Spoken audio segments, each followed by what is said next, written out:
RDTDaily.com presents a Tarabuster with comedian Tara Devlin.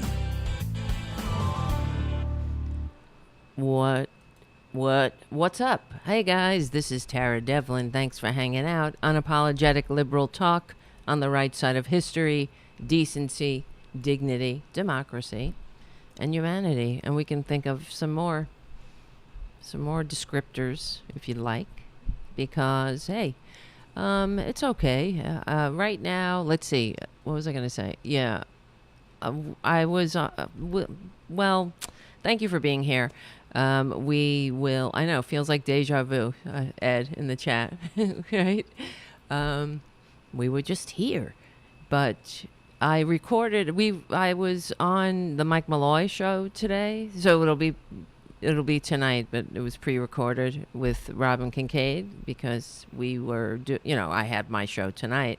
So I just wanted to, say thanks to Mike and to Robin for letting me on that amazing platform with all the great truth seekers, which is, it's really an honor. So thank you. But don't jump over to Malloy yet. I do what I do. I guess you can listen live, but I have a podcast myself. I mean, I'm a subscriber to Mike's podcast, so I always start my day with Mike. Mike always says, end your day screaming. I usually start my day like that. So, but Mike was having dental surgery, and he wasn't up to doing the show. So I just wanted to say that. Thank you for, thanks for that. It helps. It helps this show. It helps get the word out for, other people who might be looking for a place to hang out during the week and on Fridays. And if they want to support, another liberal talk show. Okay, whatever. Shut up. I just want to say thanks. That's all. Okay, and Mike is really my hero and one of my and a mentor to me, so it means a lot. All right, let's see. Thank you for hanging out, and this show is also available on all the usual places, but also Rokfin.com and FYINation.com, and APS Radio News is one of our newest platforms that we've been invited to be on, and I couldn't be more proud to be on APS Radio News because it's a great platform, and it also is run by an amazing person. So thank you. That means a lot to me as well. So check out APS Radio News to support the independent media. All right, guys, let's see. We get the chat room filling up. If you are any other platform, if you want to hang out in the chat room, come on over to youtube.com/c4channel/Tarabuster. This is what we do on Friday nights. We hang out and I have the greatest chat room in American history, and I'm not shy about saying it. I wouldn't want to do this show without you guys. So thank you so much. So like I said, youtube.com/c4channel/Tarabuster. And if you can become a patron, please do at patreon.com/Taradevil. And that's it. That's it for the plugs for tonight. All right? Because it helps keeping the show going and growing, like Jim's super chat. Thank you so much, Jim, right out of the gate. Jim always puts the cover charge on the table, and I appreciate that. Yes, I see you, Jonathan. What's your question? Jonathan in the chat is asking if he can ask a question. Please do, Jonathan. This is a community show. This is your show. I wouldn't be here without you. All right, so what do we want to talk about today? I have a few things on the list, and I mean, there's some. I'm feeling all right that there's some progress with the this whatever. What do you call it? Build Back Better. It's not Build Back Better. It's Build Back Better Junior. Even though we had to get through Manchin and Sinema, of course. Well, Manchin needed his pipeline. and cinema needed to be able to please her billionaire benefactors. So she took out a tax that was only going to. She didn't want big hedge funds to be taxed. That's her jam. That's her wheelhouse. I can't stand these people. Can we please, first of all, expand the Senate? Can we please keep the House and expand the Senate? At least keep it, right? Keep the House. But expand the Senate so we never have to ever hear the words. Or let's cut to Kristen Sinema. Or what is Senator Sinema gonna do? Do we ever have to? I never want to hear those words. Let's see. What is John? My question is to you. When did you guys? What? My question is to you. When did you guys? You were gay? I'm not sure. When you realized you were gay? When I was a child, a little one. Why? What's the difference? I realized I was gay when I was young, very young. And I had no idea that, because I was raised Catholic and my parents would take me to church, of course. And I remember listening to the priest talk about gay people and gays and how gays were going to hell and all this. I had no idea what that was. And all I remember is asking, to myself, God, if I ever met one of these gay people, I would, I don't know, I don't want to meet any of them. And then as I got older, a little bit older, I was still young. I was in junior high. And as I got a little older, I started to realize, oh shit, they're talking about me. And at that time, I deliberately decided to never ever talk about it. It was really terrifying, frankly. So I didn't want to be gay, and I tried not to be. But this is what happened. Self-loathing. Part of, I believe, being an addict. Addiction runs in my family, but I think part of it was me trying to escape, taking a reasonable alternative to suicide, being a drug addict and a drunk. So,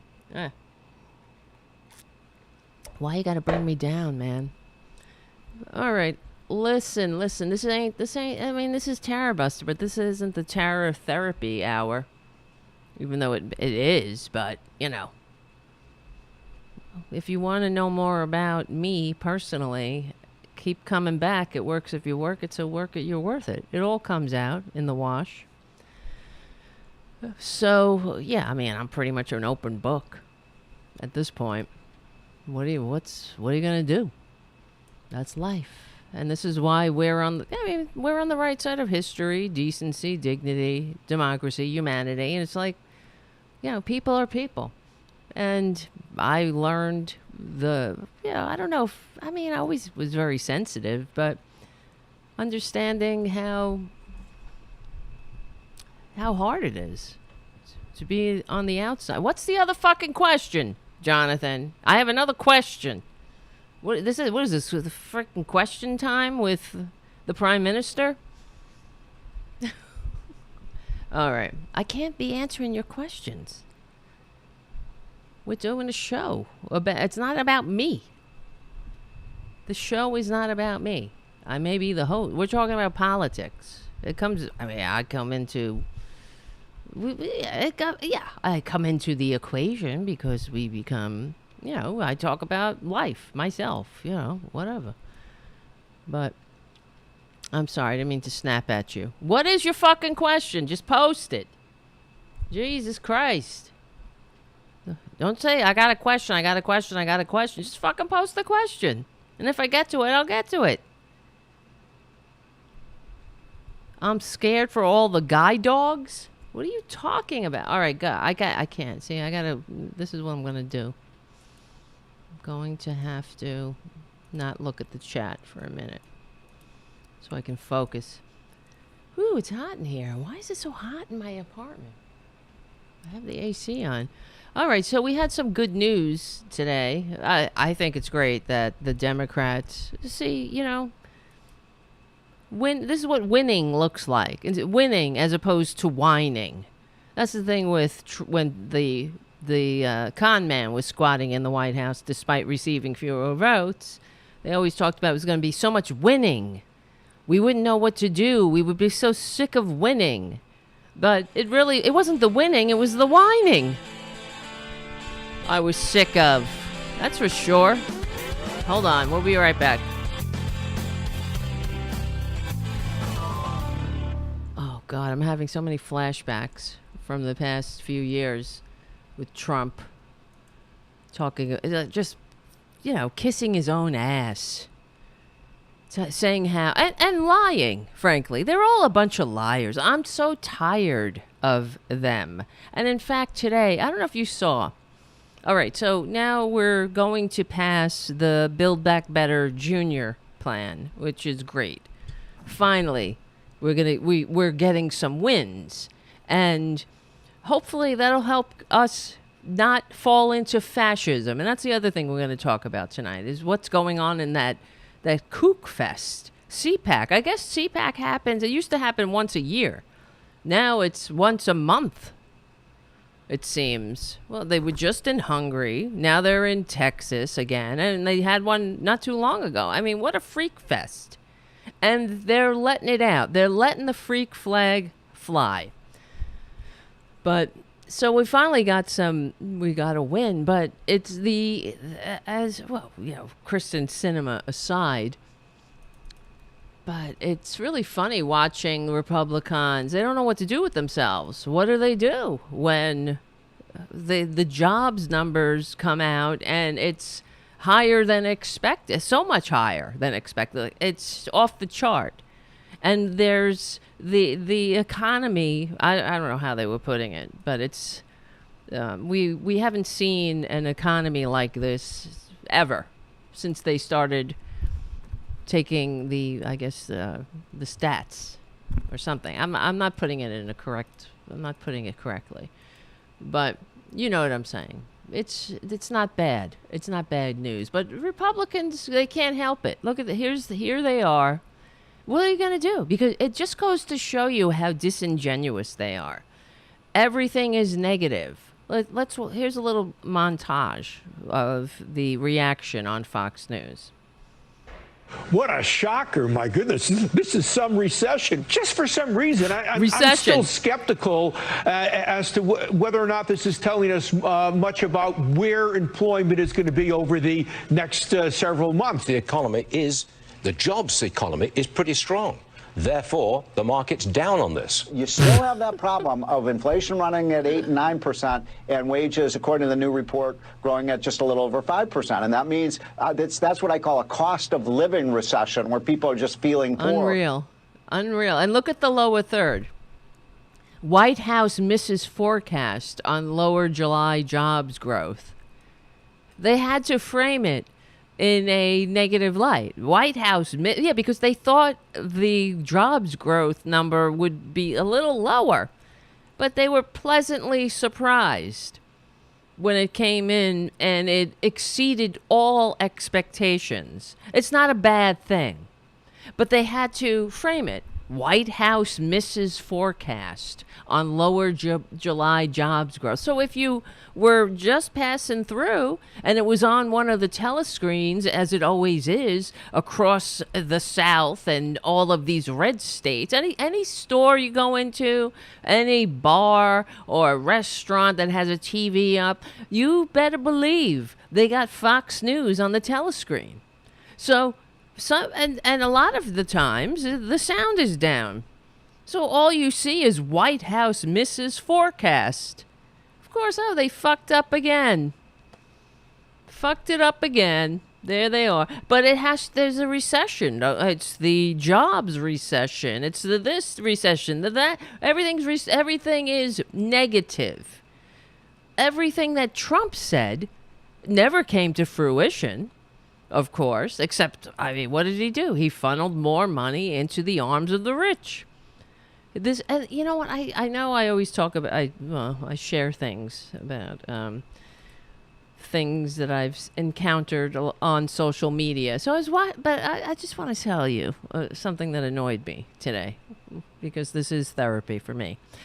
And I was watching one of these. Another thing that I was telling you, I watch Kit Boga, who I love, he's a scam baiter. He's very funny. He's very talented and entertaining. And I keep it on sometimes when I'm working. It's just kind of on. And it's the kind of thing, it goes on for hours. It could be like 5 hours long. And you're just listening to him, like, F with these, these bastards who are robbing old people and whatnot.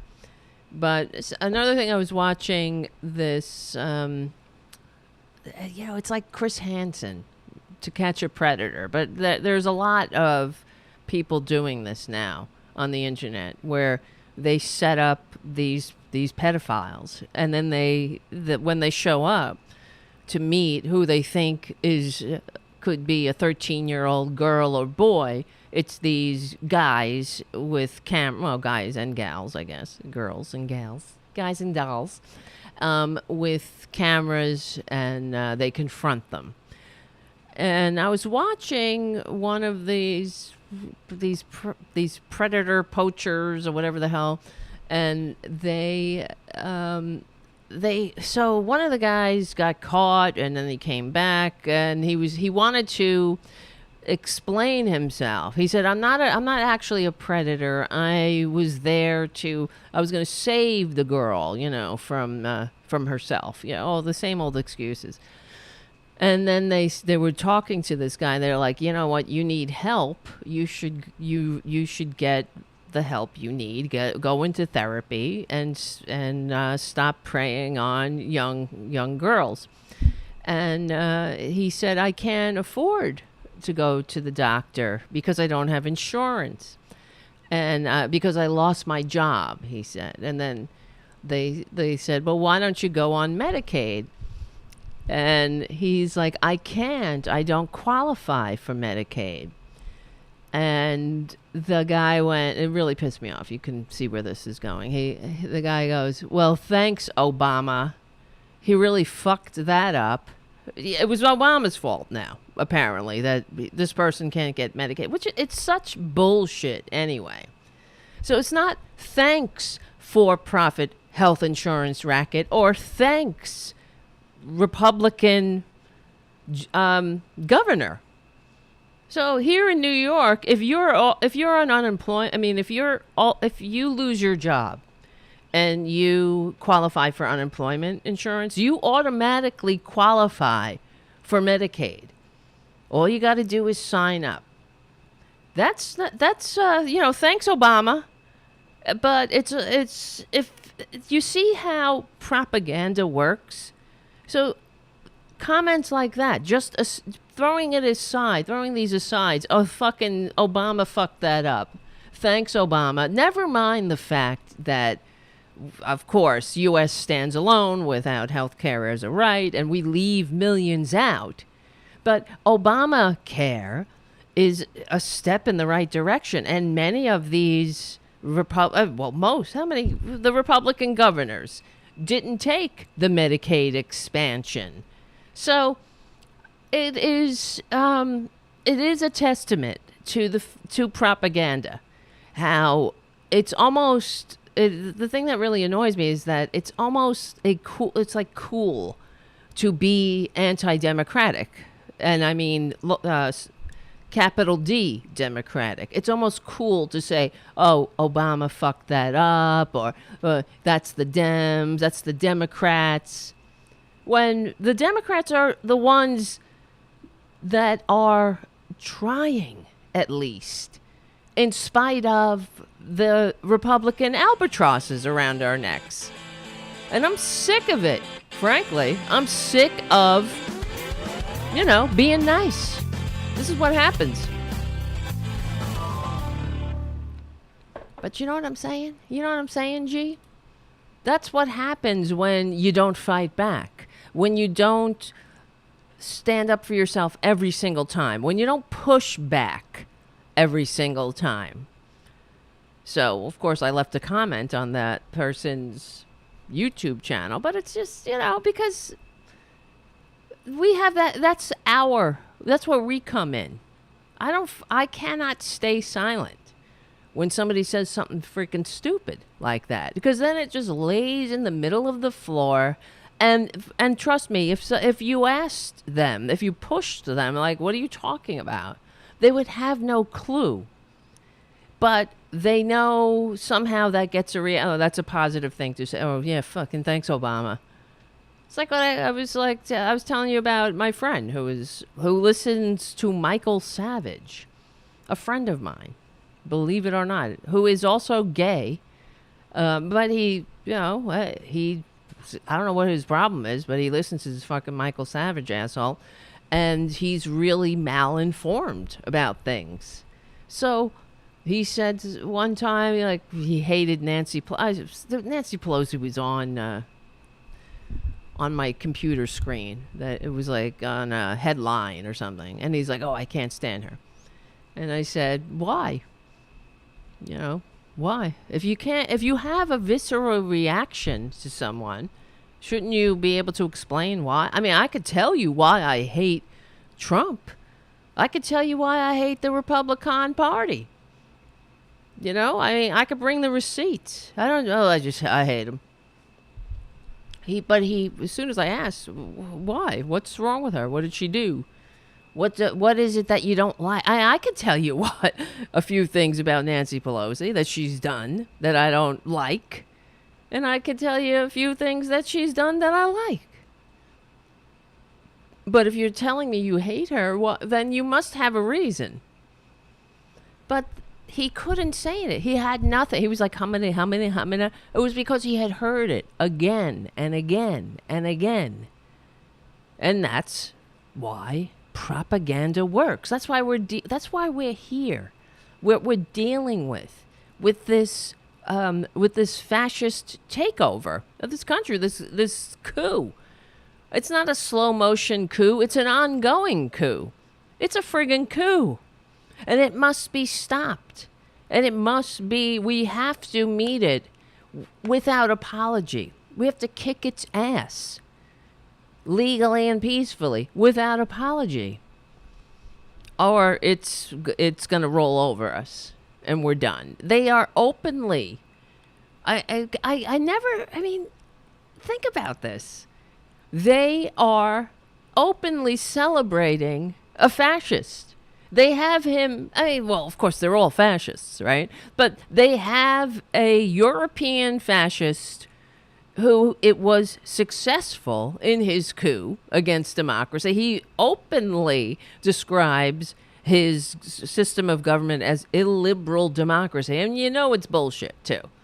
They barely have a democracy. They have the veneer of democracy. And that's what the Republicans want to do here. It inspires them. And it's terrifying. We should be terrified, but we're not terrified to the point of being incapacitated. We should be terrified into action. And I hope we are. Because when Poppy Champlin was on the show the other day and talking about we were discussing these freaks that were elected in the Republican primaries. That's just the primary. That don't mean they're going to win the general. This doesn't mean they're going to win the seats. And they better not. So we better really get our asses in gear and cut the crap and stop being nice and stop, allowing their filthy lies to lay in the middle of the floor and stink up the place without challenging them. At least that's my opinion on that. So, for example, here, where is it? Oh, God. Here's an interesting article from Viktor Orbán This is from one of the Substacks, Jared Yates Sexton.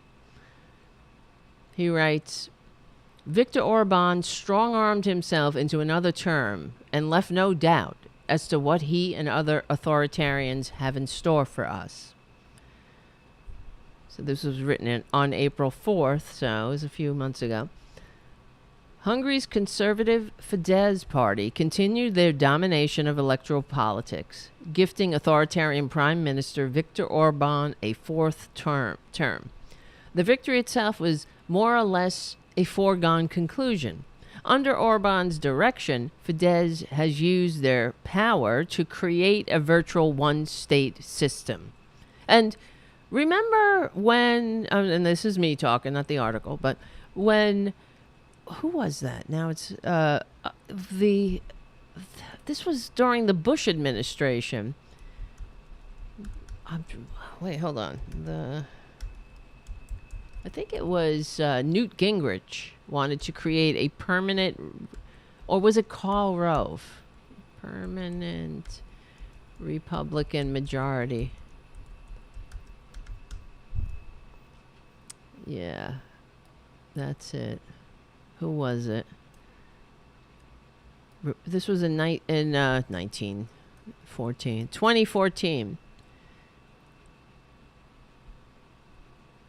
Let's see, who was it? Representative Greg Walden of Oregon, the chairman of the National Republican Congressional Committee, proclaimed Wednesday, this is when the Republicans had a good night at the election, during the elections, proclaimed Wednesday that Republicans may have built a 100-year majority in the House. We're as back to a majority as any of us have seen in our lifetimes. It may be a 100-year majority, but that's not who I'm talking about. There were others. Phil Gramm said that it was a permanent realignment in the Republican favor, saying that we will be a permanent majority. Which is, oh yeah, and there we go. Rove, and 2 years later, Karl Rove said his main goal over the next year and a half is making George Bush what his father wasn't, a re-elected president. And when I asked if he had mapped out the campaign, he said, "Don't expect me to answer that question. He's too ambitious to want only that. The real prize is creating a Republican majority that would be as solid as the Democratic coalition Franklin Roosevelt created. A majority that would last for a generation. God help us." But that's not, that doesn't sound as drastic as the permanent Republican majority. But this is what they were talking about. So back to the article from Substack. Bolstered by the victory. Oh, wait, hold on a second. Under Orbán's direction, Fidesz has used their power to create a virtual one-party system in which all media and culture is controlled, depriving rivals of any opportunity to reach potential voters. And to top things off, the electoral system itself has been so co-opted and engineered that it wouldn't matter anyway. Bolstered by the victory, Orbán took the stage and made his intentions clear. In recent weeks, with the beginnings of the war in Ukraine, Orbán has attempted to walk a very thin line in response. His close relationship with Putin was one of the few talking points his opponents could use against him. So Orbán tacitly condemned the aggression while refusing to join NATO allies in assisting in the insurgency. Now, unburdened by the election, Orbán explicitly called out Zelensky as an enemy, naming him as part of an international conspiracy spearheaded by George Soros. This is like so fucked up. The basis for Orbán's power, as in the case with the right wing, with right-wing authoritarians, is the conspiracy theory that charges Jewish plotters with liberal traitors in attempting to overthrow Christendom. the legitimate, which is considered the legitimate power hierarchy. And what doesn't that describe what we're witnessing here? When perjury traitor Green goes on about how she's a proud nationalist, and she doubled down again, tripled down at CPAC, saying, everybody's, they're saying it's bad to be a Christian nationalist. Shut your filthy, filthy mouth. Yes, it's bad. Be a Christian. Love your nation. Sure.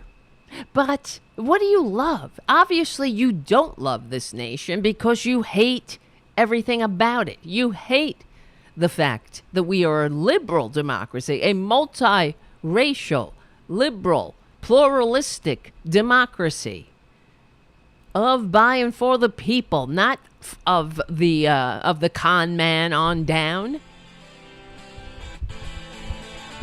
But you see, they hate this country.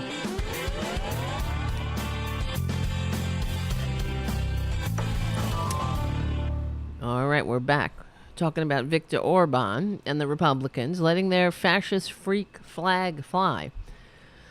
So, in declaring a mandate for himself, Orbán touted the victory as a message to the European Union, neoliberal bureaucrats, and as a promise that his illiberalism is not the past, but the future. Unfortunately, this warning is going unheard. Those who are desperate to ignore the very open and acknowledged ploy by authoritarians to destroy liberal democracy and install a Hungary-like illiberal regime all around the world absolutely refuse to see what's directly in front of them. And if they continue to look the other way, Orbán's prediction could very well come true. And I hope. I mean, and he links to another article he wrote about Steve Bannon, talking about burning it all down. And the fact that he's has prepared to dismantle liberal democracy for years. And he smells blood in the water. This freak, Steve Bannon, who looks like shit, like the rest of them. They look like they're innards. You know what I mean? He is not a healthy person. And he's the one, actually, when was this? Not too long ago. I played a clip of Steve Bannon saying that the midterms here in the United States were going to be, wait, where is this? Steve Bannon. We're going to be like the elections of 1930. It was going to be like 1932. And what is he talking about there? He's not talking about 1932 here. He's talking about when the Nazis seized power. Well, it was the first time the Nazis became a majority in the German parliament. Where is that? Oh, God, I hate them. How come I can't find these? Jesus Christ.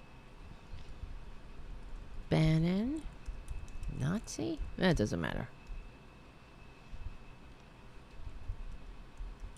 That's why I need a producer, but oh well.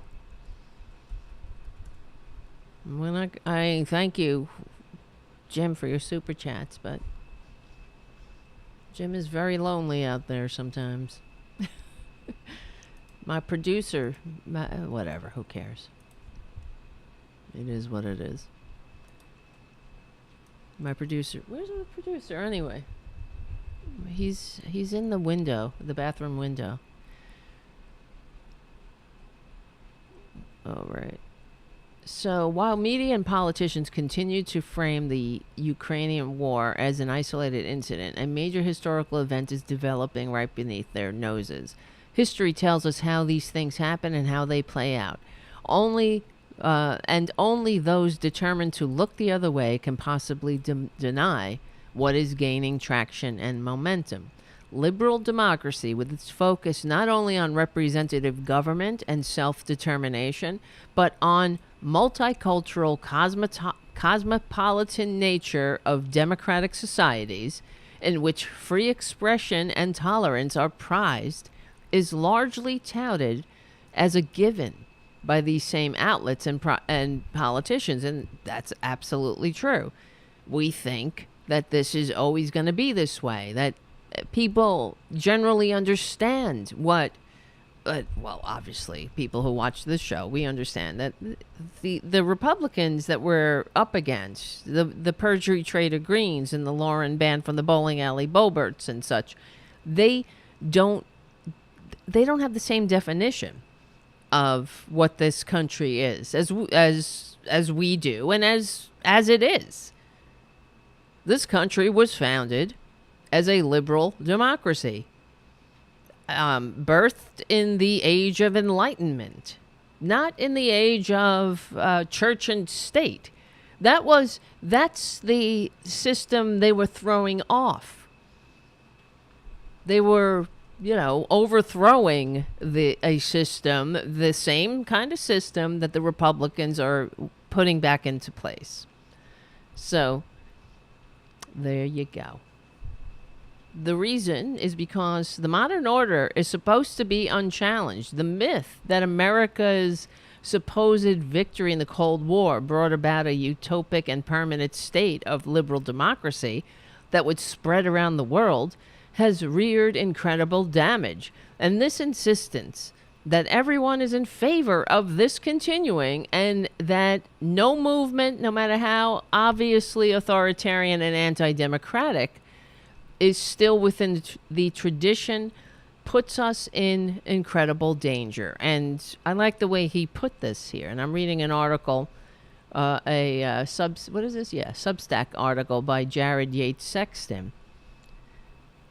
And this is exactly, I don't know. He summed it up, everything that we kind of talk about on this show.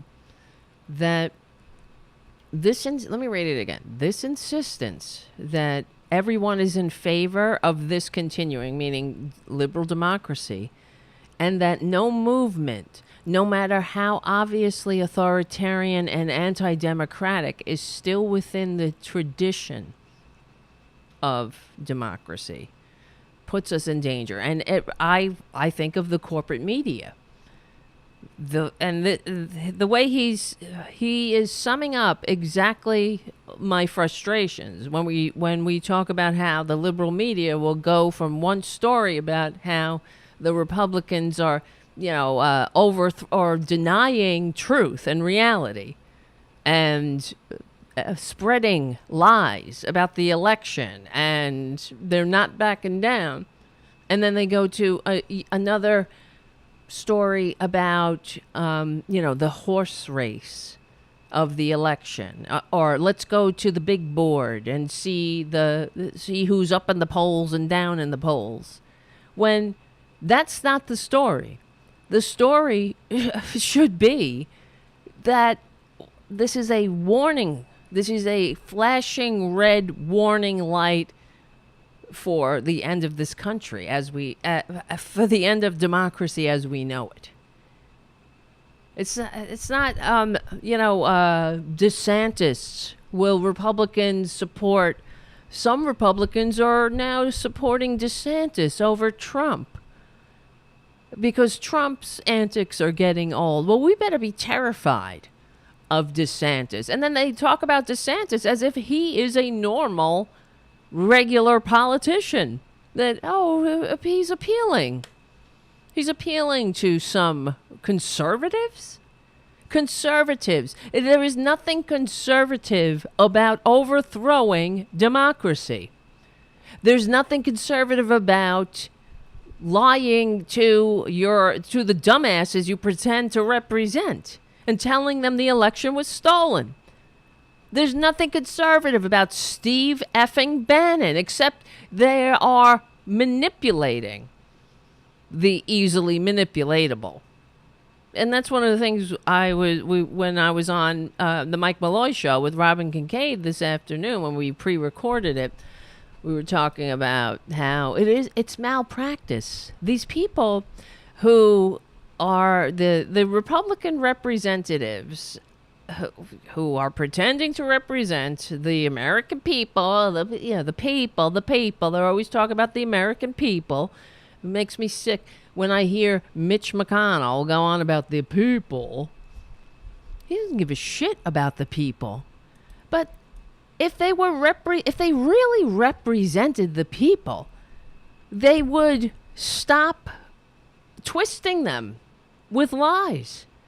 If you got people easily led and manipulatable, and you're filling their low information, low effort thinking brains, whatever their excuse for brains are, you're pouring in a bunch of lies.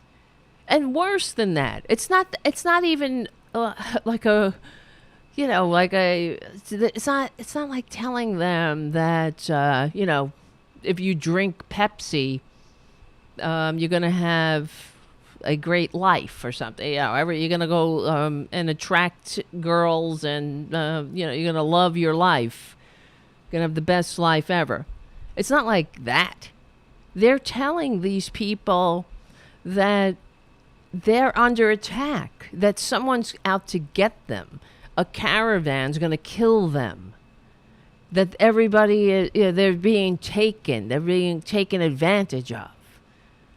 And worse, and even worse than that, they're telling these people that there's a whole other hidden world. And that world is right below the facade of a government. You think you're talking to Nancy Pelosi, but actually she's involved in a satanic pedophile ring, and it's all so she can drink people's blood. So to tell these people these horrible lies and to upset them is really, it's robbing them of their serenity. It's robbing them of the pursuit of happiness. It's making them it's evil, frankly, because that's what you're doing. You have a platform, you are representing, supposedly. You're a representative. That's your title. And this is what you're doing? You're lying to them and telling them their people are coming to get them? It is evil. It's immoral. And that's why I always say, Republicans, I may hate your guts, Republicans. I hate you. But I'm not trying to hurt you. I hate you because you're dumb. Because you are suckers. You fall for the oldest tricks in the book. But I'm not trying to hurt you. I want you to get health care. I want you to get the help you need. I want you to have a living wage, retirement security. I want you to live in a decent country where I want you to breathe clean air and drink clean water. I want you to have leave a country worthy of your children. I want your children to come out of higher education without being an indentured servant to the banks. And what do Republicans want? Know them by their fruits. What do they... you can't even believe it. Of course you can believe it, but I saw this... I wish I had captured it. It was, it was on the internet. Some fucking... some meme with Trump on it. It was something like on TikTok or something. And that stupid video of Trump, like, dancing? They had him, how he fake dances because he's just like he's such a cool guy, right? And they were like listing all of his accomplishments, quote unquote. There's no accomplishments. It was greatest tax cuts, and it was coming up on text, right? The highest stock market. Like, who gives a shit? The stock market. And it was all bullshit. Best jobs ever. It was all bullshit. Greatest tax cut for the middle class. No, that's not true. Just keep saying it, though. Just keep on saying it, because the truth has a liberal bias, and who cares about anything else? Just like Orbán. I was watching some clips from Orbán and at CPAC. Well, let's look at some, actually. Let's look at some CPAC clips. And I'm just like, it's the same shit. He's saying fake news. And oh, you know what he said? That they're saying that he's an anti-Semite and that he's a racist, but that's fake news. Don't believe the words that come out of his mouth when he tells you that everything that you heard come out of his mouth is fake news. I hate these people. Oh, here's Tara Jr., everybody. Wait, hold on. There he is. What are you doing? All right. What are you doing? Yes, honey. Yes. That would be a yes, Junior. Okay, hold on a second here. All right, I'm doing a show. Producer, you should know. Our country is being flooded by who knows what. Wait, hold on a second. This is just, let me set it up. It's this is some CPAC attendees, and I have to think about for a second. Yeah, I think about things sometimes, right? And I just think, who the hell goes to CPAC? Some, like this woman with this unfortunate choice of hairdos, she went on the CPAC website. Who knows? I mean, maybe she saved up her little bingo money and rolled it all together and got herself a ticket to CPAC. For what? She wants to spend her limited lifespan surrounded by what? By fascists, and racists. She's really scared of other people, but I'm sure if you talked to her and you asked her, she would deny that she's a racist. She would say, I am not a racist. Because that's what they do. Even David Duke insists he's not a racist. Wait a minute. I lost my goddamn eCam. What? I hate when this happens. I hate when eCam does this to me. Producer, will you produce, please, instead of meowing at me? Here we go. You know, it's very bizarre, eCam. There's like two windows, and one has no buttons on it.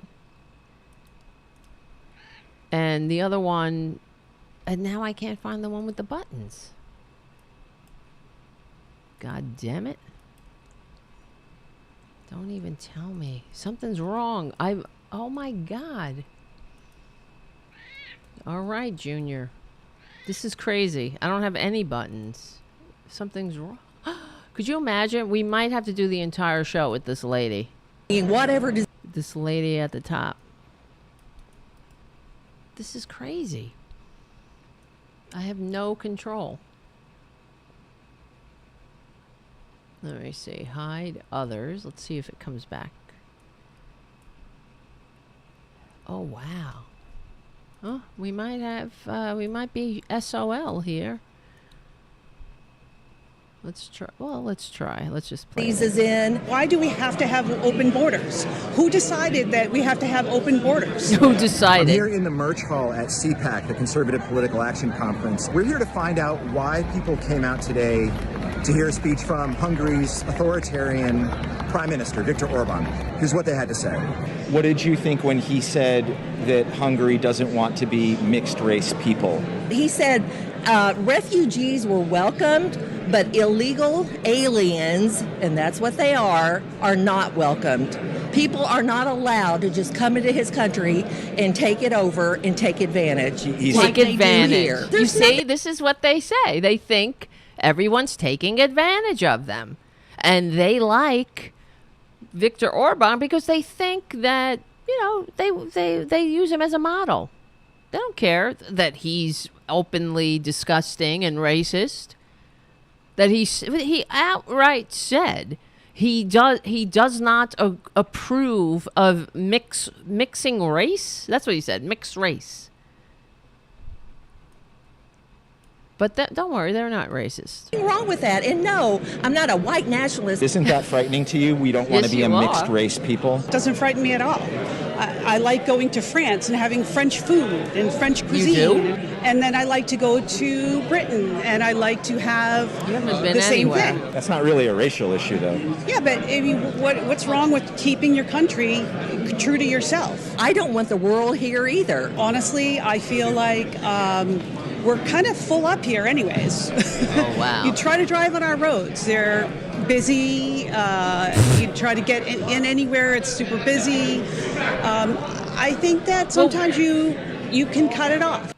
Well, it's super busy. You try to get somewhere, it's super busy. Now, of course, if it was not busy, they would complain about that. You know what I mean? If there were, look at what Joe Biden's done. We have no food. Like, there's nothing on the there's nobody here. It used to be so busy. What are you doing, Junior? He's so cute. Oh, my God. Fuck you, Lauren Boebert. Why am I getting Lauren Boebert alerts? Oh, my God. See, this is what Boebert says. She just tweeted. In Biden's 19 months of cosplaying president. Yeah, cosplaying president. He's killed the number 2 in Al-Qaeda. Jobs are off the chart. Gas prices are down in record time. Millions vaccinated. They just passed the infrastructure bill, and now they're about to pass this other major accomplishment that will actually touch people's lives, doing something that we've been talking, that Republicans and Democrats have been talking about for years. Let Medicare negotiate the prescription drug prices. Let's not forget that it was George W. Bush, that inflicted that disgusting policy on us. He's cosplaying president, though. Nobody's cosplaying president, but it wasn't, Trump wasn't cosplaying president, right? Even though he said he would. Look, I could be presidential, remember? God, I hate them. Remember how Trump, I mean, that's because they hate America. They have no respect. And that's when I was watching the Alex Jones trial. I thought that too. It was yet another example of how they absolutely have no respect for this country at all. They have no because they hate it. They fundamentally hate it.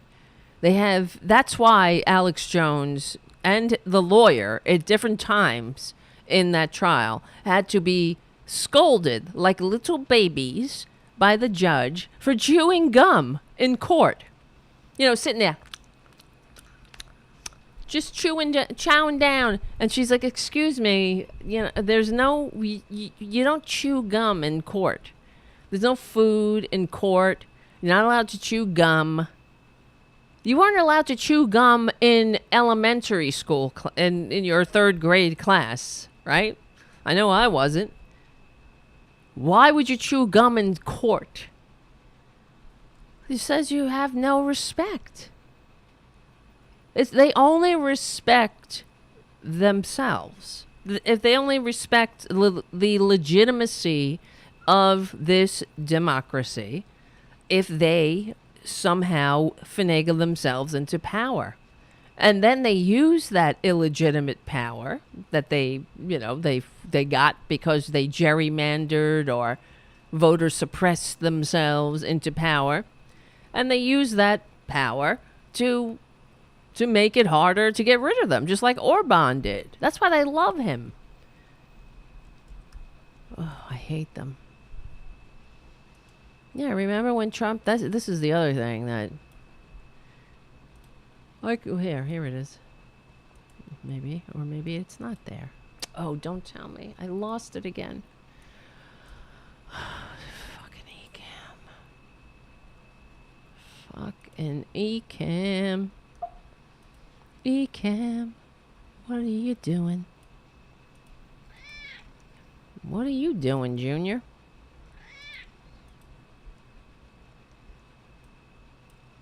Why is it... It's not playing. Son of a bitch.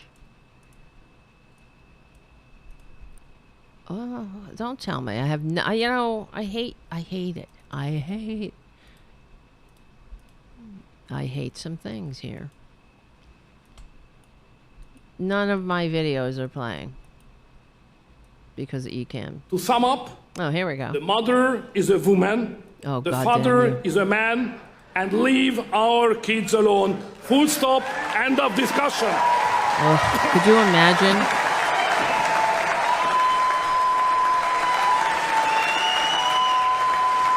This is Viktor Orbán, for those who are just listening. Full stop. The mother is a woman. Well, this is part of fascism, you see. It's the clear hierarchy. Mother is a woman and she better know her place. Full stop. That's it. They hate diversity as much as they hate America. They're very sick people. Here's some more crazy CPAC. Over 54 countries have now been taken by the machines or are getting taken by the machines. He's still on this fucking election is stolen shit. The machines. I wish the machines would take this fucker away. All right. If we were so in control, if the Democrats were so nefarious, why are these people still walking around free? Right? Wouldn't they already be in a goddamn dungeon somewhere? That's what I always wonder when they talk about how Hillary is she was so crafty, so evil, so would stoop to no low, stop at nothing for power. Well, why isn't she president then? And you never get to go back. It's like Lincoln said, we're not going to be destroyed for foreign forces coming on in. The militant left in America are the modern-day version of book burners. When I said that I'm a Christian nationalist, I have nothing to be ashamed of. Shut up, bitch. And that will make America great again. When we lean into biblical principles. Yeah. It occurs to me that the Biden FBI believes this is a room of dangerous radicals. And they're right. And you know what? They're right. Good. Well, at least you admit it, you freaks. And I'm sure you might have seen this at CPAC. There's like some performance art going on. I guess they think it's really deep and touching. It's gonna wrap around your heart and expose the injustice of traitors being arrested and having to account for taking a shit in the Capitol. And I don't mean in the restrooms, in the halls. Look at this shit.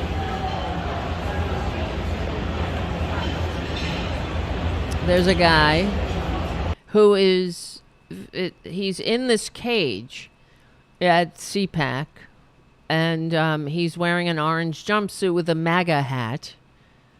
I guess they're not really going for authenticity. I don't know why he's barefoot, too. And there's a blackboard behind him and says, "Where is everyone?" I don't know. You lonely? We'll send Trump in there soon. We'll send you Trump and the rest of the crime family if you're that lonely. But he's sitting in this cell crying. And apparently the person who was part of taking these videos said that they stood there for over a half hour and this guy did not break character. He just cried. He continued to cry.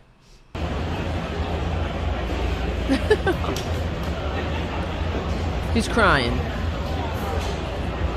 Oh, how sad.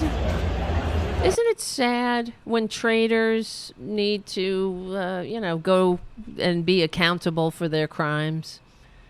What is this country coming to when white people can't storm the Capitol and beat the shit out of cops, threatening the peaceful transfer of power? I mean, what is this world coming to when white people are held accountable? It's getting to be almost like it's they got darker pigment or something. They can't storm the Capitol and beat the shit out of the cops.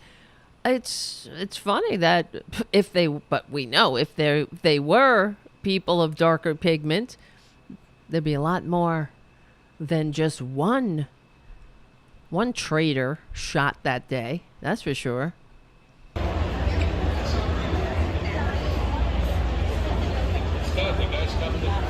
Oh, how sad. Oh, will someone come and visit me? He's looking up, tears, crying. Maybe he feels like he's going to break into acting after he breaks into the Capitol. Thank you, Richard W., for your super chat. Another great show, Tara. Thank you. Thank you. It's only great because you're here and the chat room is here. Right. Paradu on the chat. Wow, my whiteness is not superior anymore. What am I going to do? I might have to meet people squarely and fairly without my privilege. Hold on.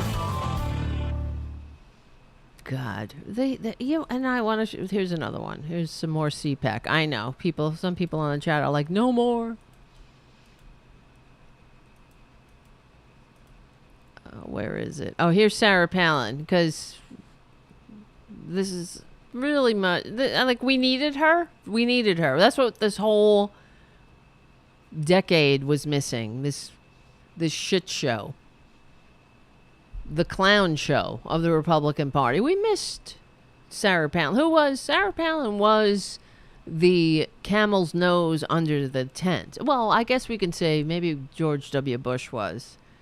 Because they just kept getting lower and lower, and the lines kept getting crossed. And they kept shoving more unqualified people into positions of power. And that's another example of how much they hate this country. They just want somebody that fits the suit. It's all about image, and it's all about a show to them. The outside, right? If you look like a doctor, it's the classic. Just put on a doctor's coat. It's like Dr. Death, right? Put on a doctor's coat, a stethoscope, and have some confidence. And people will believe it. Well, I guess they are a doctor, huh? But that's where the name con man comes from. Confidence man. You convince people, and that's what Trump was. He is a con man, and he knew it. And so is Sarah Palin. She's a fucking con woman. She's a con bitch too. These people are unqualified. That's why they have to resort to such infantilism, such tactics, because they don't have the capacity to meet anybody squarely and fairly on the field of ideas. What ideas? They hate this country. Their idea, if they could vocalize it, is fuck it. Fuck this country. We hate this democracy. We want to get rid of it. And they are, they don't even have the courage to admit it. And even in their embracing of fascism and authoritarianism, outright embracing of these dangerous ideologies, they insist it's patriotism. That's what they're doing. They'll wrap themselves in the flag while they do it, just like Hitler wrapped himself in patriotism and love of Germany. Everything was about love. It's always about love with these people. But here's Sarah Palin, like we needed her. To its ultimate end and then hold people accountable. Not only that, but we can't give up on the other corrupt acts that put our country in the position that we're in, like the 30,000 emails that were erased and all that was okay. That crooked Hillary did that. Benghazi. You believe this? Oh my gosh, all these things were, Benghazi. Yeah, we're going to investigate. Congress should be having these badass huge rallies on the steps of the Capitol, and it should be congressmen. They have the platform. They should be having these press conferences. They should even be having fireside chats. They should do whatever they can to get out there with the message to the public, to let them know what's going on. What's going on? Everybody, what's going on? Does anybody know what the fuck she just said? Yeah, well, Congress should have some badass rallies. Everybody knows what's going on. To its ultimate end and then hold people accountable. Not only that, but we can't give up on the other corrupt acts that put our country in the position that we're in, like the 30,000 emails that were erased. What and all happened that to was okay. the emails? What happened? Yeah, that was okay. Because what the fuck is wrong with these people? Are you kidding me? So what's your ideas? Got any ideas? Oh, woo. Hillary, what but her emails? Yeah, we haven't had enough of that. They have nothing. Are you kidding me? Who's gonna freaking vote for them? If you vote for these people, you are, I don't even know, a fool? Part of the problem? Ridiculous? Stupid? Or all of the above? Ooh, what about them? Nobody cares about them. Nobody cares. Let's have another, how many hearings on Benghazi should we have? This is what she's saying. She wants a freaking Benghazi hearing. No, don't worry about, gas prices. Or don't worry about inflation or fixing or ensuring that we have an inhabitable planet, right? Don't worry about policies that address the actual problems that we have. Let's do Benghazi.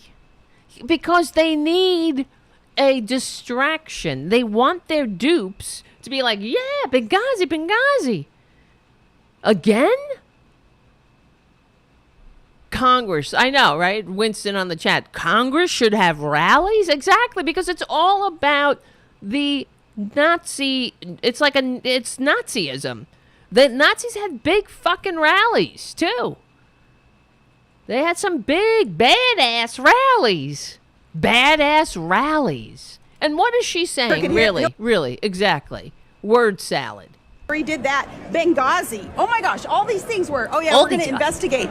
Congress should be having these badass huge rallies on the steps of the Capitol, and it should be congressmen. They have the platform. They should be having these press conferences. They should even be having fireside chats. They should do whatever they can to get out there with the message to the public, to let them know what's going on, right? What's going on? What do you think Ted Cruz does? He does nothing but a podcast. They all have podcasts. Tell them what's going on. Have a rally on the Capitol. For fucking what? Benghazi? They hate this country. They are incapable of anything more than hate. Oh, here's Trump. Sorry, I know. Of course, if the fake news did a poll, they're called suppression polls. Ooh. Polls are fake, just like everything else. Fake as everything is fake. If the fake news did a poll, it would show that I'm only getting 25% with the Oh my 401k God. people, even though they're up. Can you believe it? 44%. It's so mean. No, Everybody's so we're doing mean. well. We're doing well, and I'm happy you're doing well. Oh, yeah. They just came out with a poll. Did you hear? The most popular person in Ever? the history of the Republican Party. Holy shit. Is Trump. Can you believe it? Is Trump.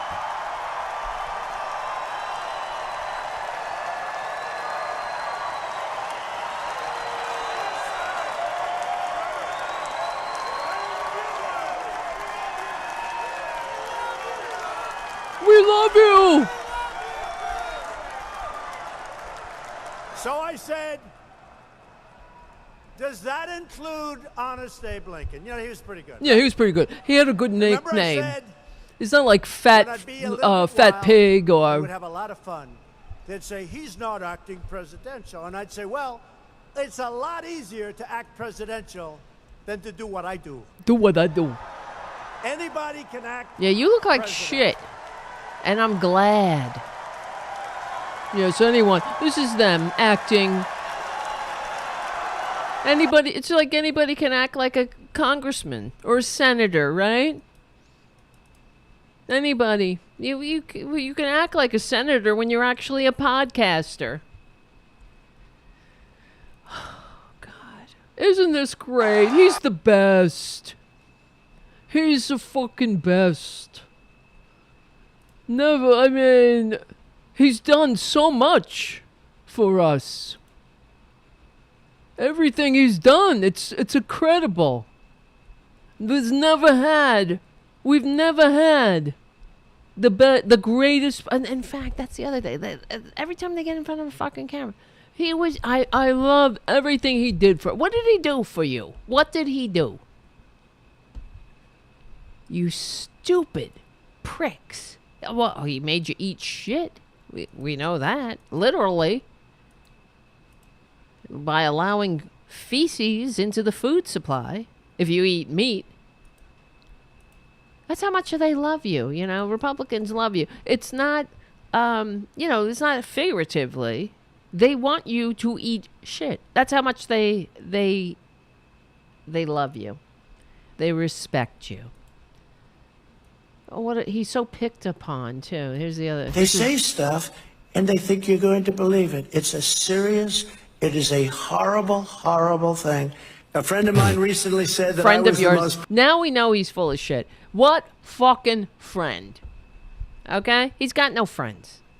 No one likes him. No one wants to hang out with him. Except if you're a scumbag. Or a sycophant. Somebody who wants something from him. He has no friends, just like he's no friend to anybody. He's a dirtbag. Persecuted person in the history of our country. Who has been through anything like this, seriously? Certainly no politician. All right, we'll be back. And definitely no president. This is just a crazy time. Never forget, everything this corrupt establishment is doing to me is all about preserving their power and control over the American people. There goes the confession. They want to damage you in any form, but they really want to damage me so I can no longer go back to work for you. You go back to work for you. You never fucking worked. Ever. And you never worked for anybody but you. Our country is now a cesspool of crime. Our streets are riddled with needles and soaked with the blood of innocent victims. They want to damage you in any form, but they really want to damage me so I can no longer damage you. Go back to work for you. Go back to work for you. Somebody make it stop. Make it stop. They really want to damage you. God almighty. How do these people stand it? You know? How do they look up to this person? That's how you know they're unfit. You see what I mean? This should be a test of your moral character. If you admire this con man, if you're somebody that's like, yeah, I'll vote it's like having who's the worst person ever besides Trump? I know he is the worst, most disgusting waste of human DNA ever to whatever waste space on the planet. But there's been horrible leaders throughout history. It's like Nero. It's like the American Nero, but worse. Absolutely worse. I don't know. It's really the test should be if you would vote for Trump, then you are unfit. You're absolutely unfit. And so, I'm sorry, I'm having trouble with the eCam, getting rid of videos, taking them off the screen. So we're just going to have to live with it, I think. I know, right? Oh my God. What the fuck, eCam? Why are you fucking me over, eCam? Every time I turn around. Now I can't get the camera back. Great. Oh, here we go. All right. So, we just heard Sarah Palin talk about how, but her emails, if she gets back in control, if she wins, they're gonna do some hearings on Hillary's emails. Well, I'm sure you saw this. This is from the Daily Beast. Justin why can't I talk? Rorick. Excuse me. I have trouble with some words. Okay. Peter Navarro. But his emails. Feds go after Peter Navarro's secret inbox. So, one of the supposed disqualifications of Hillary, according to Republicans, is that she was careless. She was careless with her emails, her government emails, and she had a private email server. And, we couldn't trust her because of that. Anything could happen. Her emails, she was so careless, they could possibly fall into the arms of the hands of our enemies. Well, it looks like every fucking person involved in the scumbags world, and I'm talking about the con man, the so-called president who received fewer votes, every single one of them had private email, private cell phones, private you're not supposed to communicate on private email. You can't receive classified information at hotmail.com. But this is what they did, these fucking pricks, because they weren't working for the American people. They were working for themselves to make the rich richer. And that's themselves. Like Giuliani. What a joke. What an absolute joke. So, former Trump administration official Peter Navarro is facing yet another uphill court battle after repeatedly ignoring the Fed's demand that he turn over official emails sent from a personal account because prosecutors wouldn't guarantee him immunity. Because they're all a bunch of crooks. He knows. He needs immunity because he's a crook. He's a con man. He was openly plotting a coup. He admitted it on television. According to this is according to a federal lawsuit filed on Wednesday. Navarro began his work in the Trump White House on the former president's first day in office and remained until the last day. He spent the first few months of 2017 as the deputy assistant to the president and director of the National Trade Council, and then was appointed director of the Office of Trade and Manufacturing Policy. In March 2020, Trump directed Navarro to coordinate the federal government's use of the Defense Production Act to respond to COVID-19. Under the Presidential Records Act, Navarro and all other similarly situated officials are required to preserve all official communications, which are considered property of the United States. Well, what happened? But his emails. But the DOJ lawyers say Navarro did not respond to requests for material from the National Archives and Record Administration at the end of Trump's last term, and that the DOJ asked Navarro for all the communications again at the beginning of the summer, and in an effort to avoid litigation. Discussions with Mr. Navarro's counsel to secure the return of the presidential records ultimately proved unsuccessful. Mr. Navarro has refused to return any presidential records that he retained absent of a grant of immunity. Reached by phone, whatever. Navarro, who pleaded guilty in June for contempt of Congress.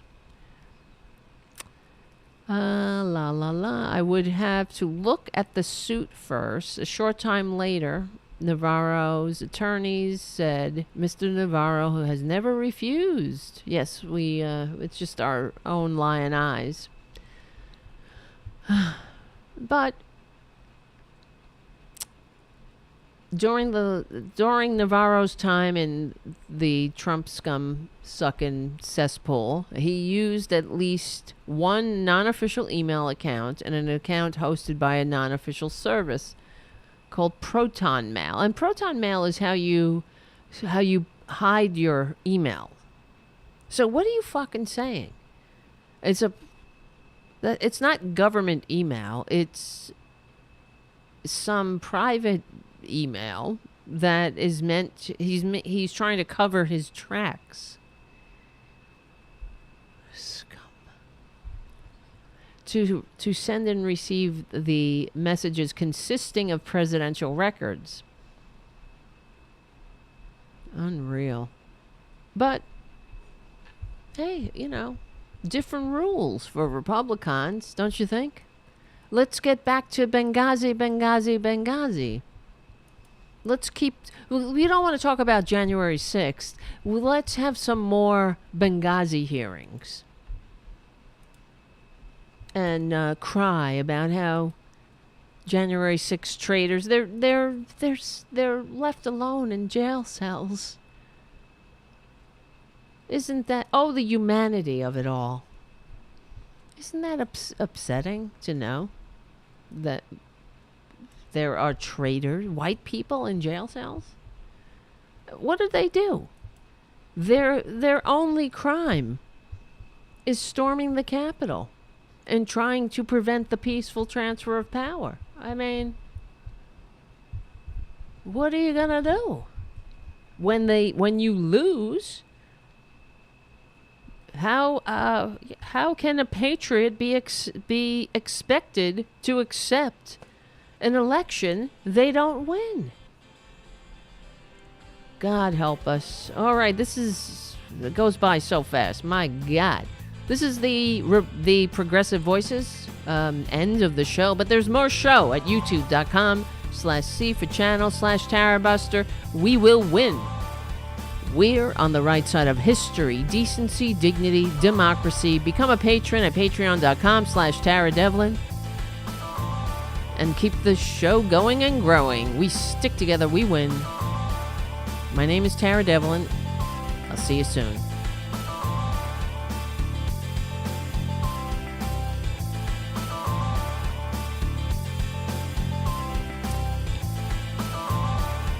Cut it off too soon, I guess. See, I was so anxious.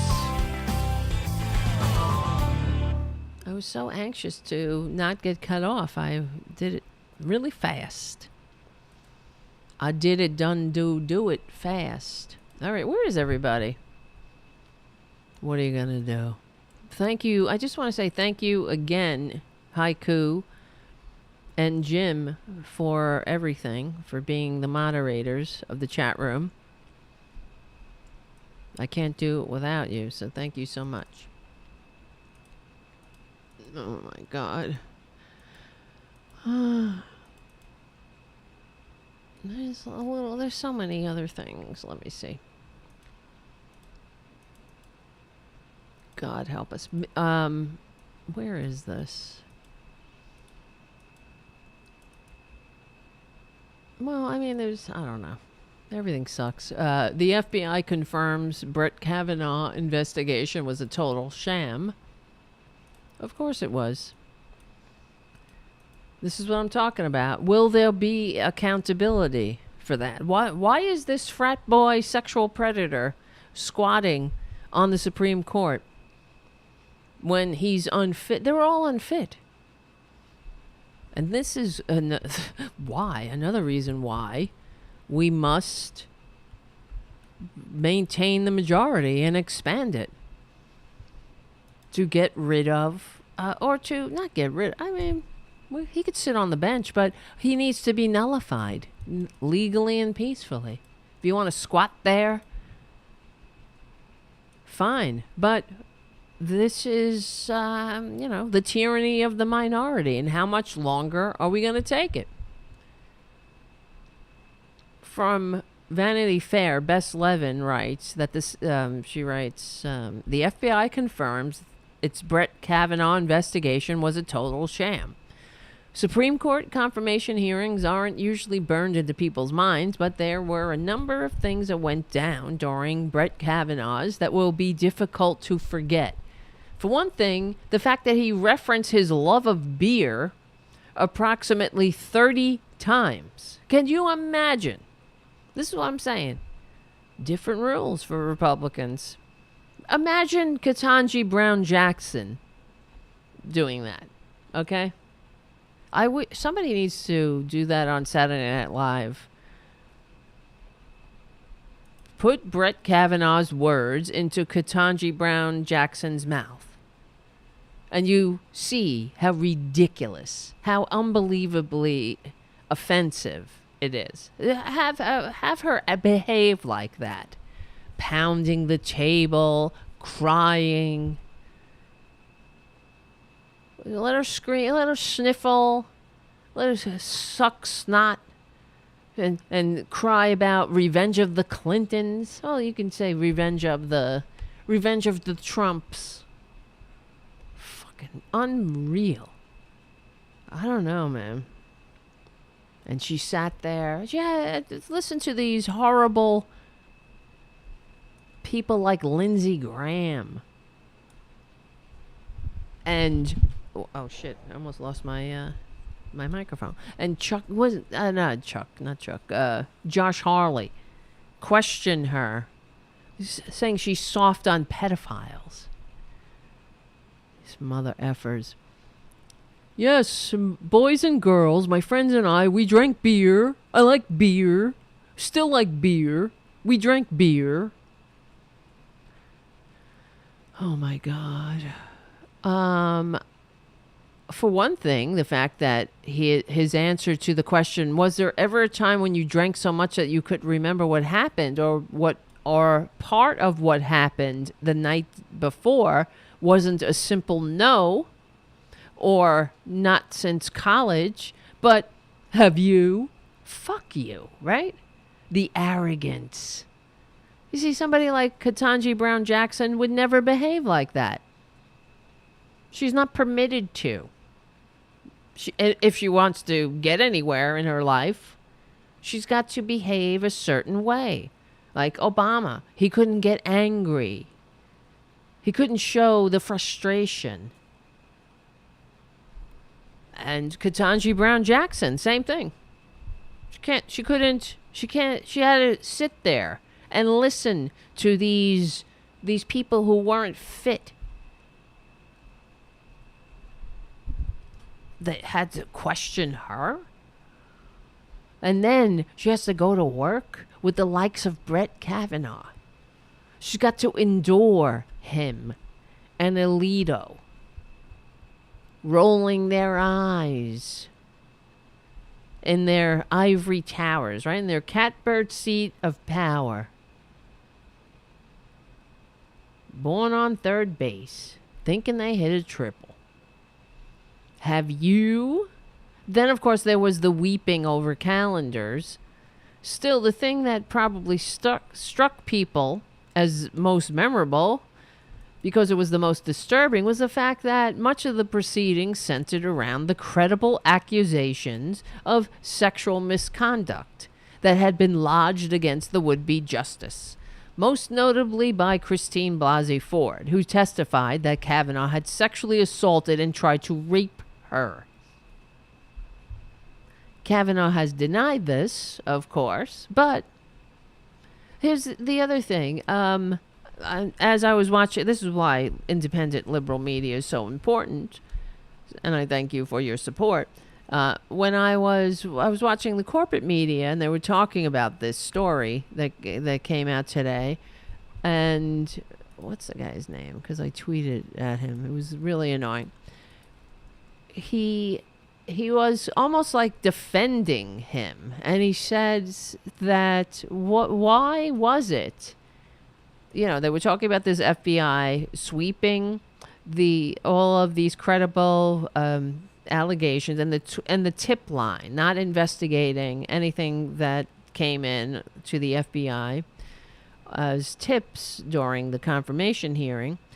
And he said that, well, why didn't these come out sooner? Why didn't anybody in all of the different judgeships this frat boy who likes beer held, how come it didn't come out sooner? This is one of the right-wingers, what they say. It's, of course, why didn't it come out during all the other background checks? Because Christine Blasey Ford, and this is why I hate the corporate media, partly besides everything else, but the fact is, it didn't come out before because Christine Blasey Ford only came forward when she saw that he was on the short list for the Supreme Court. And then she thought she has a patriotic duty to come forward. If this person, if there's a chance, he's going to sit and lord over us for the rest of his rotten life. That's why. Wait, so what are you talking about? Why didn't it come out sooner? This is what right-wingers say. But I heard that on the so-called liberal media. Why didn't it come out sooner? You know this. If I know this, then you know that. Oh, my God. Oh, my God. But, you know, nothing like throwing some doubt into a situation. Oh, of course. And people are like, well, why didn't it come out sooner? Give me a break. That's why. And then what happened to Dr. Ford? She was mercilessly abused by these characters, by the likes of Lindsey Graham. Who, could you imagine? We don't have to imagine, but because it happened. Then he changes his Twitter avatar to a picture of him and that fucking frat boy. This is a guy that a woman said, and she was entirely credible and 100% sure that the prick tried to rape her in a drunken stupor. But this is who they were. A bunch of drunks, a bunch of people who obviously, if given the way he behaved during his interview, right? You're on a job interview, and that's what you do. Obviously, you think that it's your world and we all live in it. By your grace, my lord. So you don't think it's out of the realm of possibility? And this is why I can't stand them. The insult, the abuse. It's like Alex Jones, right? How they behave, how they abuse other people. And they have no consideration for anybody's feeling, their pain. A woman was almost raped to the point where she was traumatized by it for her entire life. And Lindsey Graham makes a picture of this fucker, his avatar, this piece of dirt who likes beer. You scumbag. And, I mean, come on. No regard for anybody else but themselves. And that's like what with Alex Jones, the same thing. The parents of the murdered children, what are they in the scheme of things? They're nothing.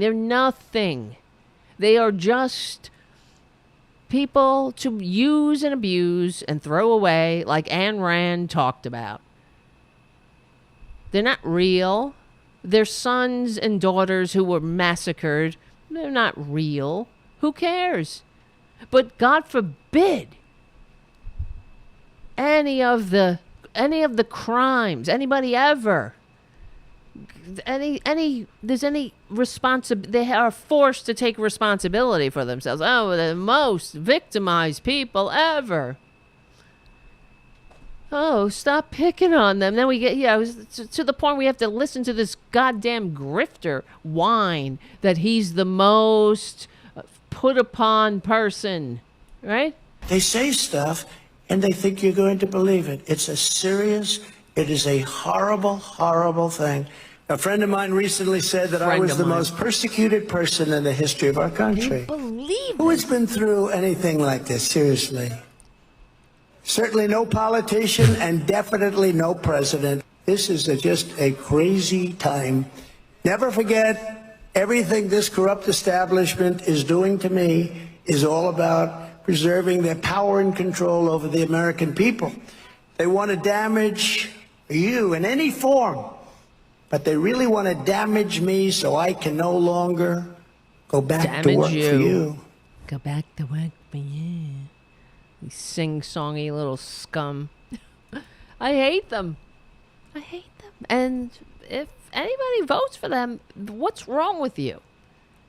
What is wrong with you? Where did you go wrong? What is your problem?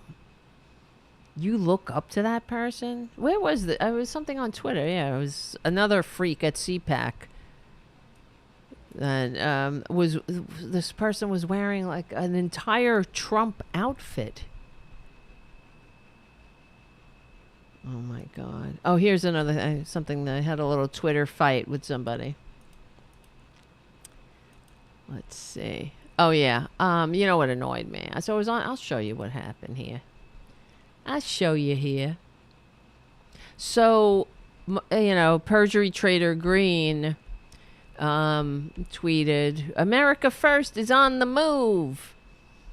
Right, and a person who goes by Democracy First again, a normal person, tweeted back, "Hey Marge, it's great to see that you're consistent in your racism. America First? KKK?" And they attached pictures, right? America First. There's America First. That's where it comes from.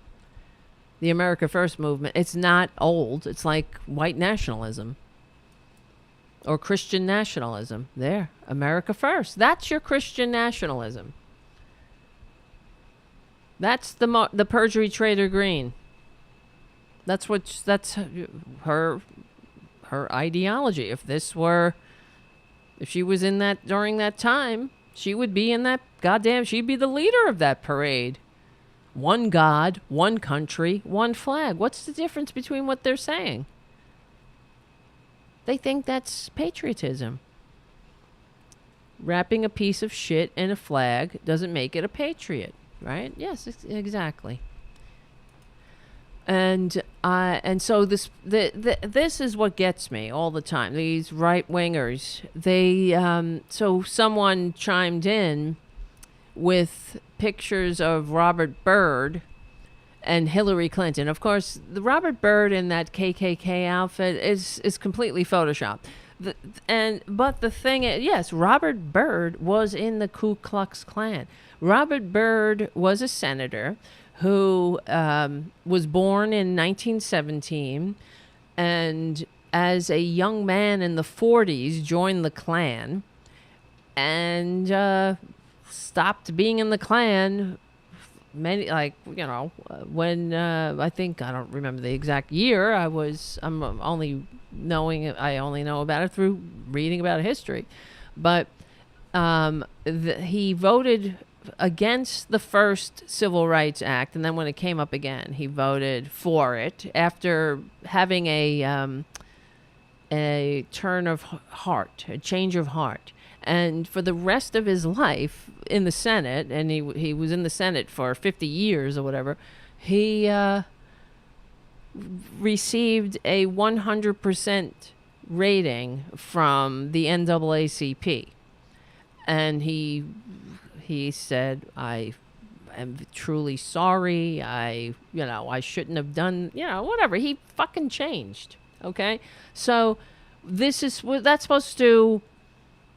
supposed to hate him, I guess. Yeah, it sucks. He was in the Klan. He's a fucking old man. He's dead now. How many years? He's been dead a while. But according to Republicans, because they have such high moral standards, don't you know? They invite racists to speak at their goddamn CPAC. People who talk about they don't want race mixing. And Hillary Clinton said something nice about Senator Byrd, who was in the KKK once and changed.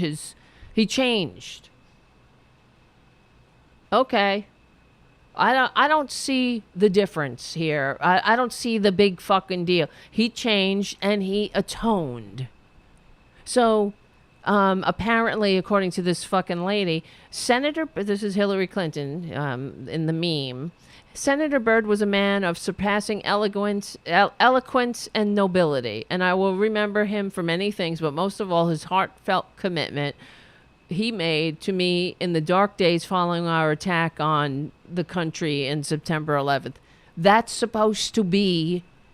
so a picture of Hillary Clinton with that quote juxtaposed with Byrd photoshopped in a KKK outfit. That's the response to perjury trader Green spreading the exact ideology of the KKK today. So I wrote back, try to stay in the decade at least, traitor. And this bitch wrote back, this is the other one.